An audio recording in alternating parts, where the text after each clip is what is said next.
వెంకటేశ్వర స్వామి దర్శనం చేసుకున్న వాడికి చంద్రకాంత శిలా తోరణములతో కూడుకున్న పాలరాతి భవంతులెందుకు? ఉన్న భవంతిని విడిచిపెట్టి తాటాకు పందిర్లో ధర్మానికి పరమాచార్య కూర్చున్నాడు. నువ్వు పరమేశ్వరుడి యొక్క దర్శనం చేయడానికి వచ్చిన వాడివి పాపావనాశనంలో స్నానం చేసి వెంకటేశ్వర స్వామి వారి దగ్గరికి కళ్యాణం దగ్గరికి వెడితే నీకు 10 మాటలు చొక్కాతి బనీంతి చొక్కాతి బనీంతి అని చెప్పావా? సంకలో సెగ్గెడ్డేస్తే 10 రోజులు సెలవు పెట్టి పూజ తిరుగుతావా? ఈశ్వరుడి దగ్గర కళ్యాణానికి 50 మంది చెప్పాలా నీకు? ఏమి ధర్మం? ఎలా ఉంటుంది ధర్మం ఉండమంటే? అదే ధర్మం అంటే.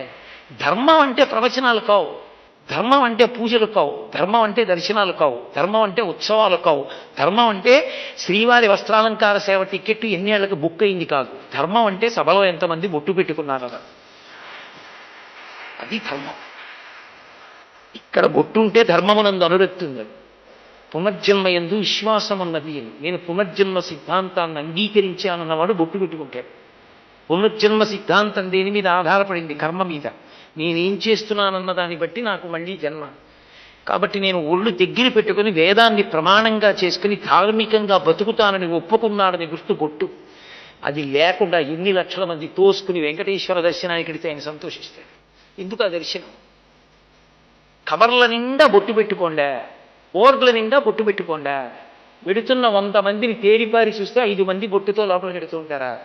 ఏమి ధర్మం? ఎందుకు దానివల్ల ఏమిటి ప్రయోజనం?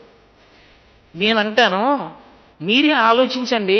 ఒక తండ్రికి 10 మంది కొడుకులుండి 9 జేబు దొంగలై ఒక్కడే కర్తవ్యనిష్ట కలిగిన అధికారి అయితే ఆ తండ్రి ఈ 9 చూసి 10వ వాడిని చూసి సంతోషిస్తాడా, ఏడుస్తాడా?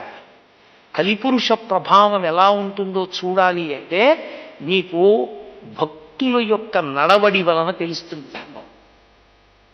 ఒక వృద్ధుడు ముందెడుతుంటే దోషి పరిగెత్తి వెళ్ళిపోతాం. ఆయన వెంట నువ్వు నడవలేవా? అందరూ వెడితేనేగా దర్శనం ఇస్తారు. నువ్వెందుకు ఆయన వదిలేసి అంత పరిగెత్తి వెళ్ళిపోవు? పెద్దవాడు ముందెడుతున్నాడు, ఆయన వెంట వెడదాం అందరం అని గోవిందనామం చెప్తే ఎందుకేమో? అది నీకు చేత కానప్పుడు మనిషికి ఒక అధికారి నిలబడినా వెంకటాచలంలో క్రమశిక్షణ తేగలరా? నాకు చెప్పండి, సాధ్యం అవుతుందా అది?